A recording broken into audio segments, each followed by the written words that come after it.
बड़ी खबर लखनऊ से आ रही है, जहां पर लखनऊ में एचडीएफसी बैंक मैनेजर ने किया सुसाइड नोट में लिखा मुमकिन नहीं है और दुख सह पाना। लखनऊ में एचडीएफसी बैंक के एरिया मैनेजर प्रशांत शर्मा ने बुधवार शाम सुसाइड कर लिया। गोमती नगर के विनय खंड में रहने वाले परिवार को उनका शव घर की छत पर बने कमरे में लटकता हुआ मिला। गोमती नगर थाने की पुलिस ने दरवाजा तोड़कर बॉडी को नीचे उतारा। कमरे की तलाशी में 2 पन्ने का सुसाइड नोट मिला। इसमें लिखा था कि अब मेरे लिए और दुख सहना मुमकिन नहीं है, अपनी जिंदगी जियो, मेरे जैसे इंसान के लिए जीवन बर्बाद करने की जरूरत नहीं, मैं इसके लायक नहीं हूँ। लेटर से लग रहा है कि प्रशांत बहुत ज्यादा डिप्रेशन में थे। इंस्पेक्टर दीपक पांडे ने बताया कि विनय खंड 4 में रहने वाले प्रशांत शर्मा एचडीएफसी बैंक की हरदोई रोड शाखा में तैनात थे।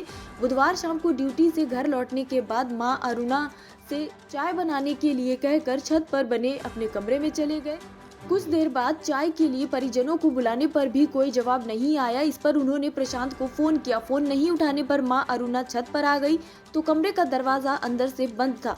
उन्होंने आवाज दी लेकिन अंदर से कुछ आहट नहीं हुई, जिसके बाद उन्होंने रोशनदान से झांका, तब देखा कि प्रशांत का शव पंखे के हुक में दुपट्टे के सहारे लटक रहा था। उन्होंने प्रशांत के पापा विष्णु कुमार शर्मा को फोन किया। विष्णु ने पुलिस को इसकी जानकारी दी। पुलिस ने मौके पर पहुंचकर दरवाजा तोड़कर शव को फंदे से उतारकर पोस्टमार्टम के लिए भेज दिया है। सुसाइड नोट में प्रशांत ने अपने इंश्योरेंस, बैंक खातों और एटीएम के पिन से जुड़ी सभी जानकारी लिखी है। पुलिस के मुताबिक सुसाइड नोट पर लिखा है कि मेरे मरने के बाद अगर कोई पैसे लेने के लिए आते हैं तो किसी को मत देना, जो मेरे लोन चल रहे हैं वो मेरे इंश्योरेंस की रकम से चुका देना।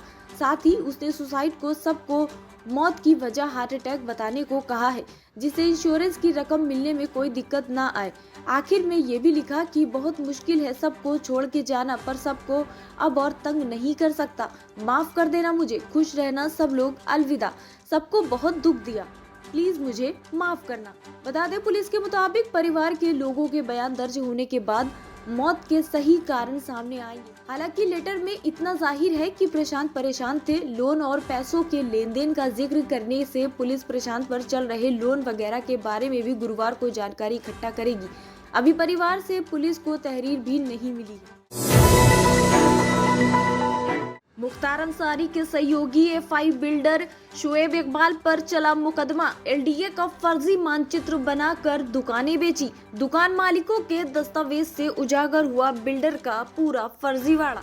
माफिया मुख्तार अंसारी के करीबी एफआई बिल्डर पर एलडीए ने मुकदमा दर्ज करा दिया है।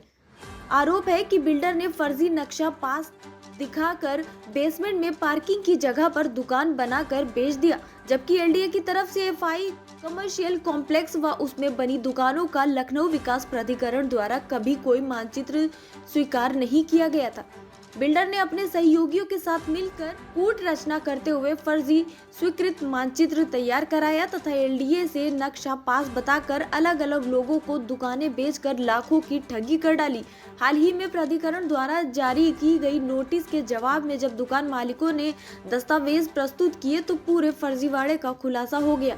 अब इस मामले में एलडीए वीसी इंद्रमणि त्रिपाठी के आदेश पर एफआई बिल्डर व उसके सहयोगियों के खिलाफ एफआईआर दर्ज करा दी गई है। एक दुकान मालिक सचिव पवन कुमार गंगवार ने बताया कि एलडीए के विहित प्राधिकरण न्यायालय द्वारा हाल ही में FI commercial complex 37 cantt road के अध्यासियों को नोटिस जारी करके निर्माण कार्य से संबंधित दस्तावेज दिखाने को कहा गया था। इस पर दुकान मालिक मनीषा सिंह, भूमिका सिंह, सलमा खातून, सैयद मुंतजर जाफरी व जीनत एजाज ने सक्षम न्यायालय में प्रार्थना पत्र प्रस्तुत किया, जिसके अगले दिन दुकान मालिकों ने पृथक रूप से स्वीकृत मानचित्र व रजिस्ट्री की कॉपी के साथ शपथ पत्र दाखिल किया। लोगों ने अवगत कराया कि दुकान की खरीद फरोख्त के समय बिल्डर व उनके सहयोगियों ने बताया था कि कॉम्प्लेक्स का नक्शा लखनऊ विकास प्राधिकरण द्वारा स्वीकृत है।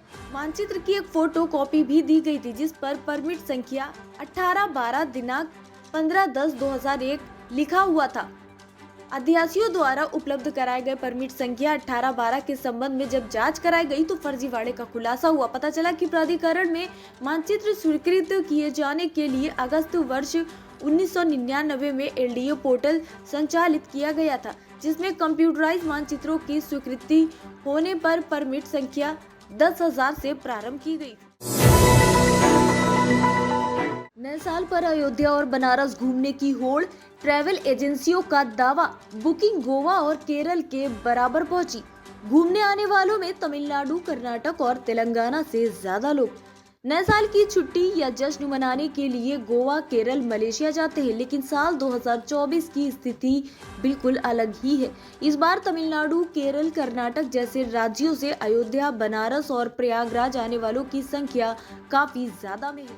हाल ये है कि अयोध्या, बनारस, प्रयागराज और लखनऊ को मिलाकर होटल और ट्रैवल का कारोबार साल के पहले ही सप्ताह में 150 करोड़ रुपए से भी ज्यादा जाने की उम्मीद है। ट्रैवल एजेंसियों का कहना है कि यूपी में जैसे जैसे धार्मिक स्थलों को बेहतर ढंग से डेवलप किया जा रहा है, वैसे वैसे पर्यटक भी वहां पर खूब आते हैं।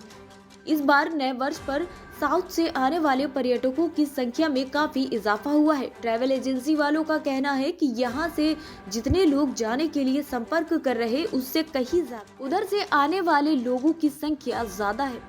सागा वेकेशन प्राइवेट लिमिटेड के मालिक अनुराग श्रीवास्तव बताते हैं कि अयोध्या और बनारस आने वालों की संख्या में बहुत तेजी से बढ़ोतरी हुई है।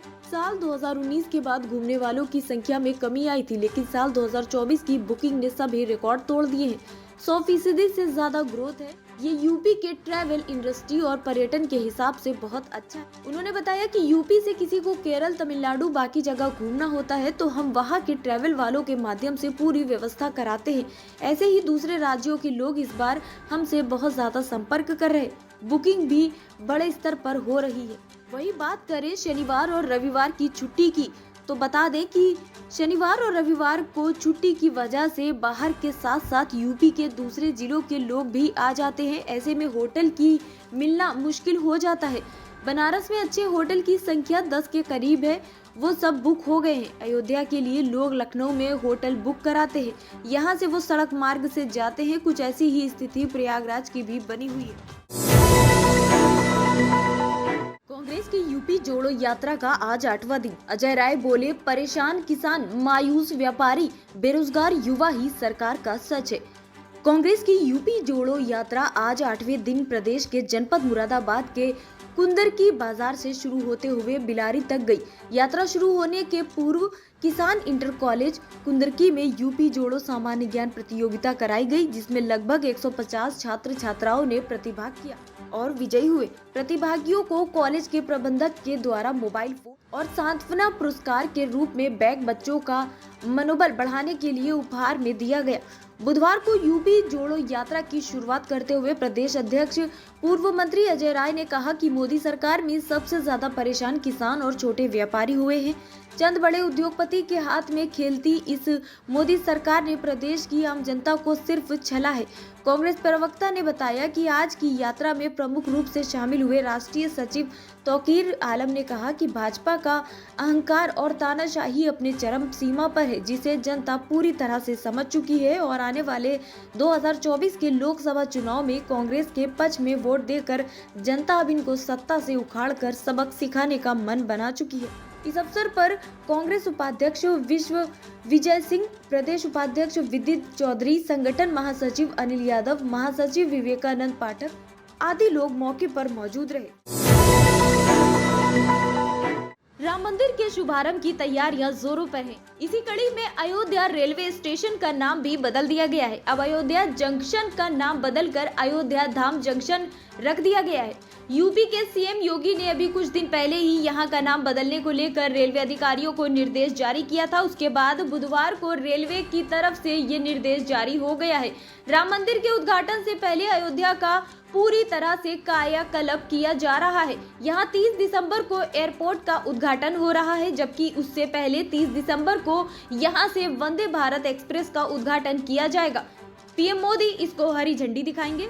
बता दें 22 जनवरी को राम मंदिर की प्राण प्रतिष्ठा होनी है। इसमें पूरे देश से 3000 से ज्यादा वीआईपी आ रहे। उसके अलावा पीएम मोदी समेत सभी नेता मौजूद रहेंगे। इसको लेकर अयोध्या को पूरी तरह से धार्मिक नगरी के तौर पर विकसित किया जा रहा है। सीएम योगी आदित्यनाथ ने यहाँ के स्टेशन का नाम भी अयोध्या धाम करने की इच्छा जाहिर की थी, जिसके बाद रेलवे के अधिकारियों ने महज कुछ दिन के अंदर ही स्टेशन का नाम बदल डाला है।